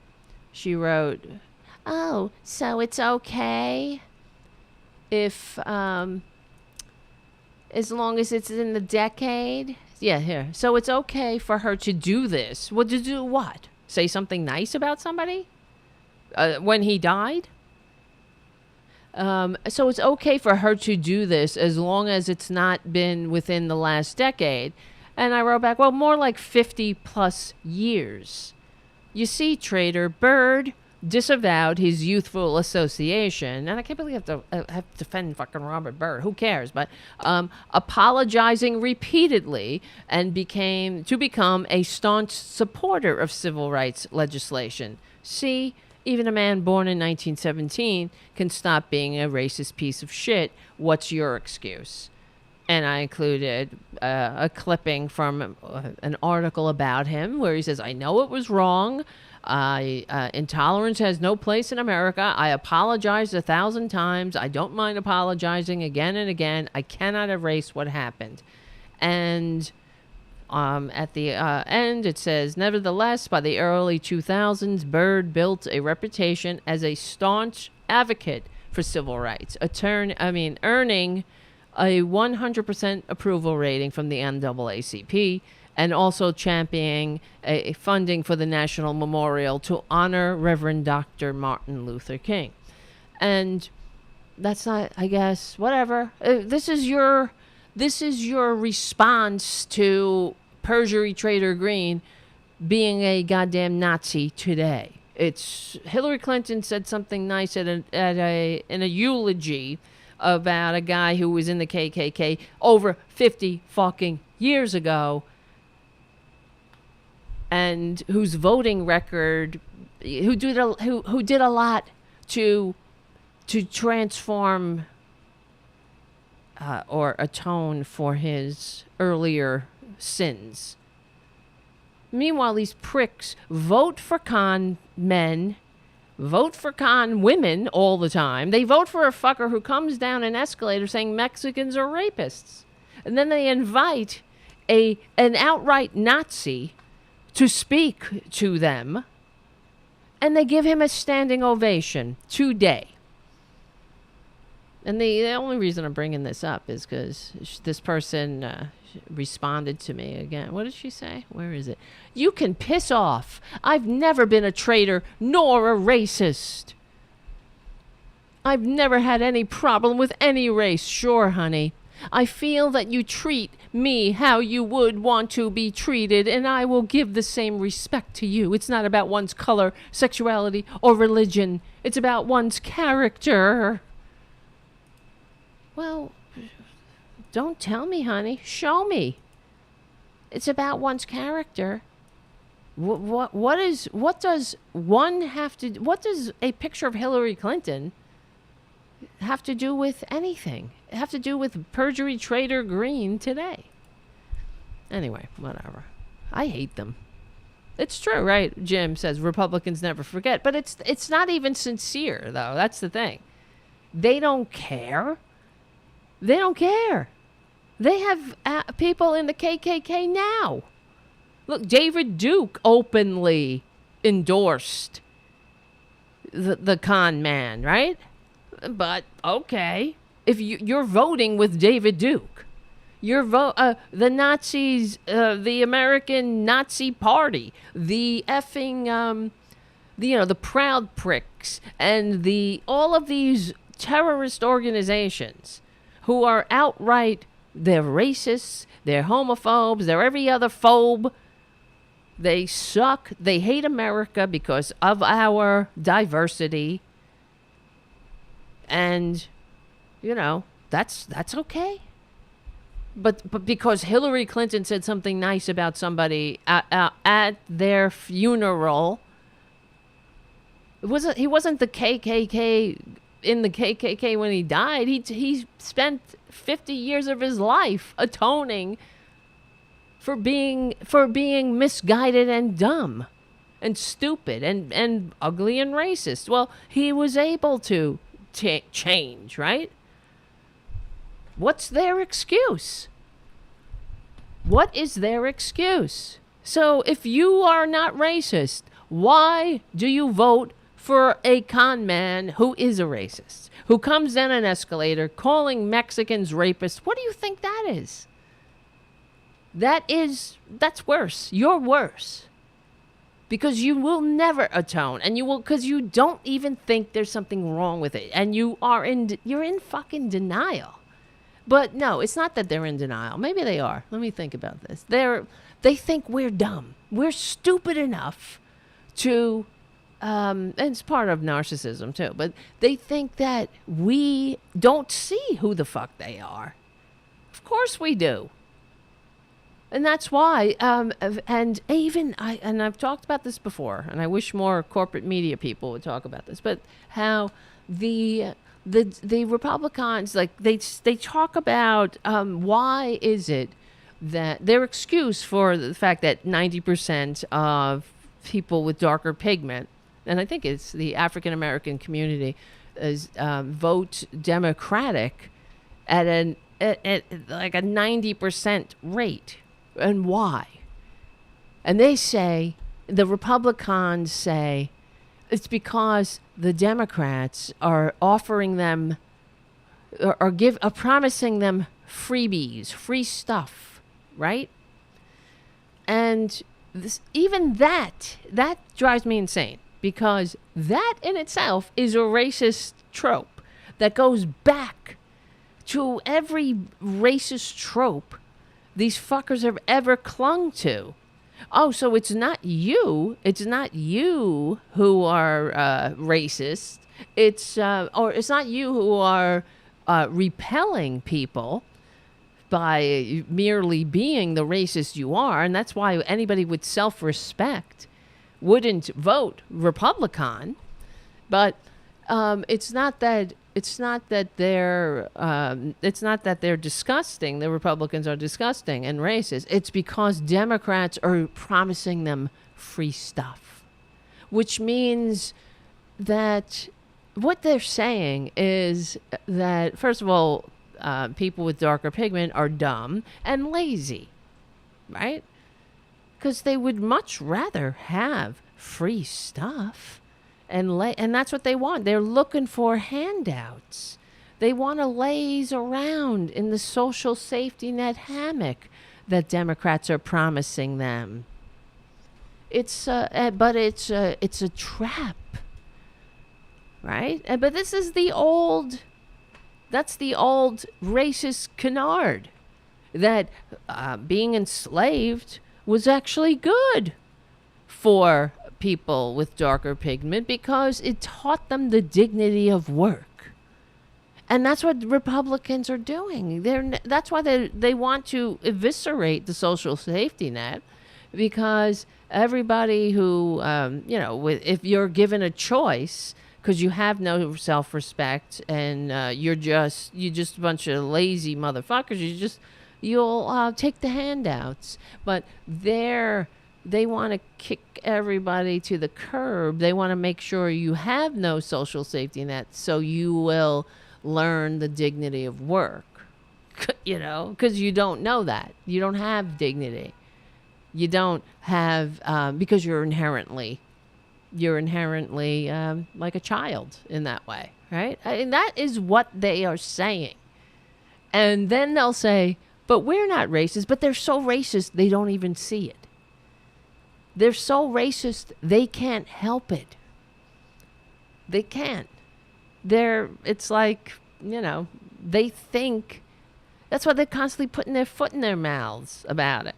And as if, we're just calling them racist because we got no other words. We're just going to call them racist. No, we'll call you what you are. We call you racist because you are.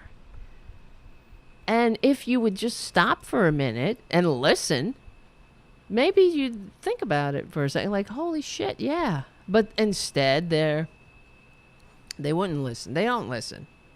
They don't, because they don't want to change. They want us to change. They want the country to change. Instead of keeping up with evolution and a more perfect union, the expanding of the franchise, trying to actually live up to the promises in our founding documents. They don't want that. That's why they want to drag us back. They want to make us like Viktor Orbán's Hungary. So it doesn't matter who votes. Who counts the votes? It won't matter what the people want. Look at what they've done with abortion. The people don't want them to criminalize abortion, but they do it anyway. And then they'll wrap it in the veneer of legitimacy. But and if they really cared or gave a shit about what the people want, I mean, isn't that what a representative is supposed to do? Care about what your people want. If your people don't want what you're selling, then the Republicans they don't change what they're promising or their stance. They don't even have a stance anymore. They just have whatever they could do to kiss Trump's ass. So it's they're not even a choice anymore. If the choice is, as far, I mean, of course they are. It's democracy or not. It's democratic. It's vote Democratic or You get what they're peddling. You get the bullshit they're peddling. And I just can't stand the, when we know what they're about. But I can't stand if they're like regular Republicans. What are you talking about? You're all in league with the KKK. You're voting with David Duke. You're voting with people like Orbán. I mean, obviously he's not voting, but you know what I'm saying. In fact, where is this?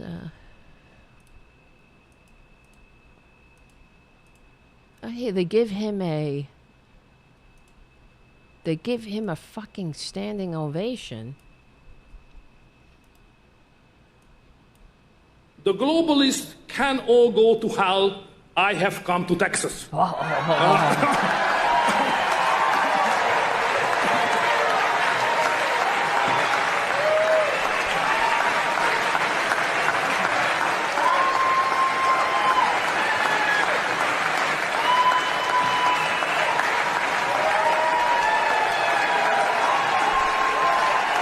They're giving him a standing ovation. Look at them. So we must take up the fight.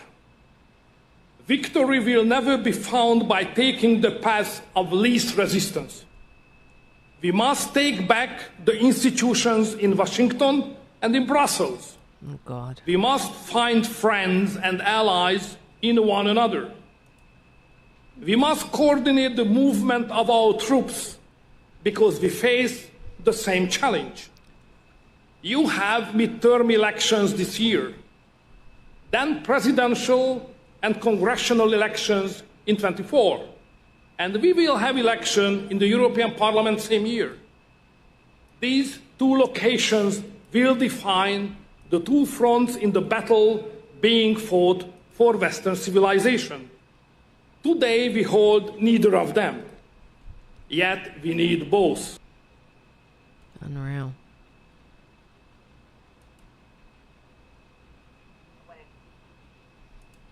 Well, this is what we have to look forward to. You vote Republican.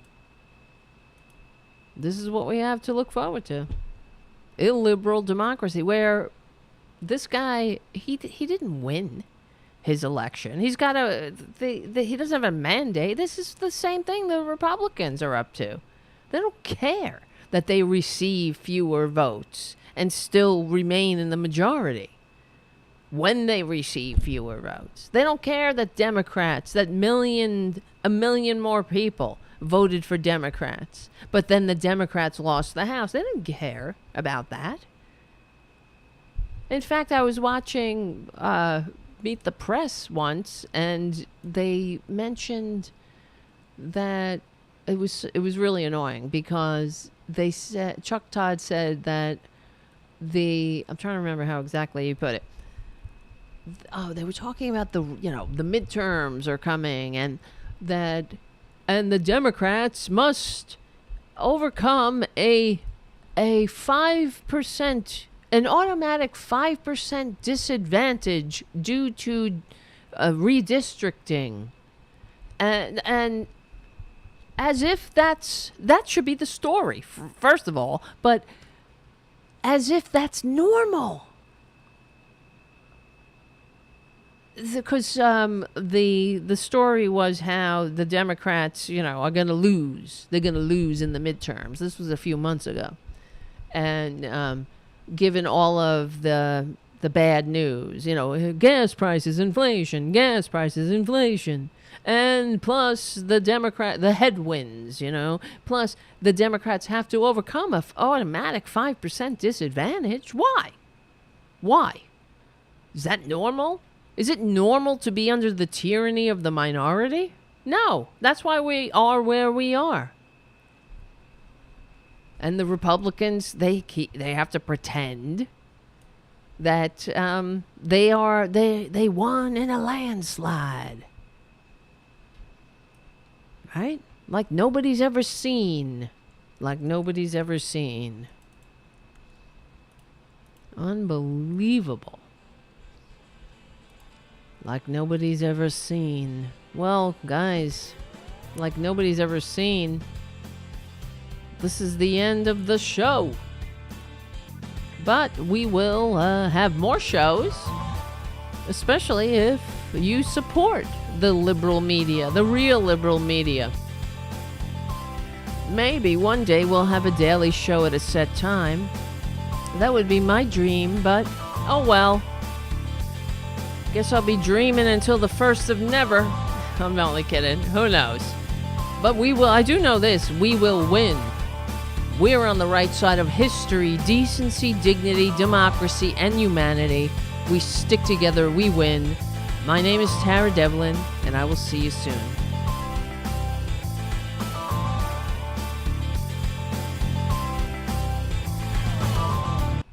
And don't forget, people of Earth, to support the platforms that host Tarabuster, if you can. APS Radio News and Rokfin.com. That scared me. And Progressive Voices.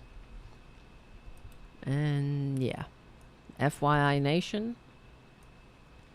All right, guys. What's going on in the chat room? Is it hopping and popping?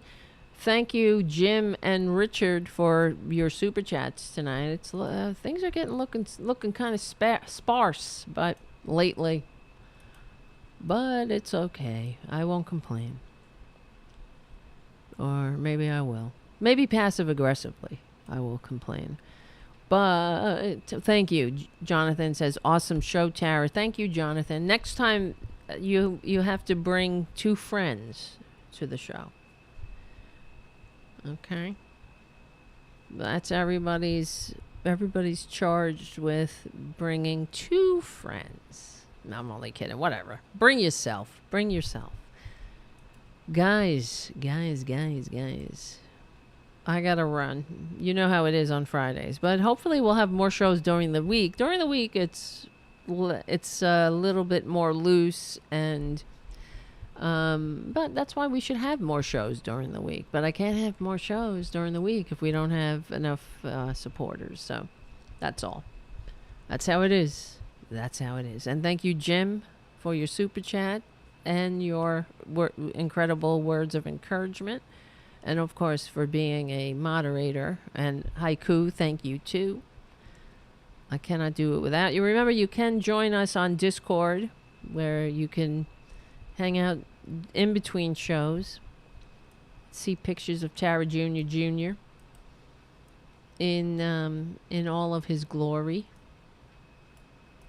Oh no, what am I looking at here?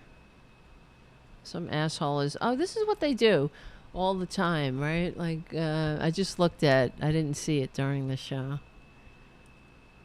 Someone from... Where? Oh, yeah, on Discord. Not Discord. Yeah, Discord. Trump 2024. They're spamming the Discord channel. Trump 2024. Trump 2024. Trump 2024. Shh. Are you a fucking moron? Yes. And that's all they have. Remember, it was always Trump 2020. Trump 2020. We would be doing a show, and one of the trolls would pop into the chat room. Trump 2020. Trump 2020. Trump 2020. Are you having an aneurysm? Why don't you suck Trump's ass and get it over with? Maybe he'll trickle on you. I mean, what is it? Is it all of the Trump Network vitamins you took? Or is it that Trump University degree? Trump 2024. Trump 2024. Trump like a child. They have nothing. Yeah, it's Twitch, not Discord. I'm sorry. It was on Twitch. The channel is on Twitch, but nobody's there. Rarely. I gotta get on other places. I was just talking to Robin Kincaid, we filled in for Mike Malloy today. And we were talking, we're gonna do a show, Robin and I, probably once a week. So there'll be more. But we were talking about getting it on TikTok. Tickety tock tock tock. Trump 2024. Trump 2024. What do you do? What, every time you say Trump 2024, Trump has an orgasm? I don't get it. What is wrong with you people? What is wrong? Where did it all go wrong? I guess you know what it is. I have to say, it's racism. That's what went wrong. It is. You are racist. And into that racist, you allowed the con man to get in there through the racism. Because he's just like you, racist. He hates Mexicans like you do. He hates them. He hates people with darker pigment. He hates anybody who's different. Oh, he'll use people. You know, he'll hump a gay flag while, spreading his hate against people who are different. It's unreal, though. Trump is a con man. We all know. I live in New York. He is loathed here. Trump 2024. No, honey, he'll be in jail by then. Thankfully, and hopefully. He's a crook. You're a dupe. And he won't be remembered any other way. He will not be remembered fondly. He will be, and make no mistake, mark my words, history will revile this Republican Party and Trump worse, even more vehemently than normal people do now. That's why normal people and Earth hate him. If you are normal, if you're, not everybody's, we all have our issues and problems, but if you are just a minimal level of being a normal person, you have a visceral disgust of the Trump family, except for Mary, of course, because she's the normal one. It's like, you get sick. It's like, people, you have a visceral, it's what Mother Nature put in our brains because we're not supposed to eat shit and things like that. So we get a visceral disgust from it. And that's the response normal people have for Trump. And most of the Republicans, they're unreal. All it is he validates your ugliness. That's it. He's as ugly on the inside as you are. He's an ugly, disgusting narcissist, and that's all you are. So clearly, that's why you think, oh, look, even maybe I can be maybe I can fuck a porn star while my wife is home recovering from childbirth, too. And let me ask you that, you're an asshole and a dupe. He's not, maybe he's rich now because he used our he's latched his rapacious, greed-centered gullet around our federal treasury like a lamprey and never let go. But he's a crook, a freaking crook, and a con man. That's all he could do. He never innovated anything. All he did was come up with he didn't even come up with anything. He was like, oh, I'll put my name on these non-FDA approved vitamins in this multi-level marketing scam. Whoa, wow. What a hero. What a hero. All right, something's up with the eCam, obviously. I don't know why it says that. Trump 2024. Oh, that's the guy. Yeah. Trump 2024. Trump 2024. Because what do you do? Is that when you're jerking off? Trump 2024. Trump 2024. And then you're like, oh, looking at that photo of him.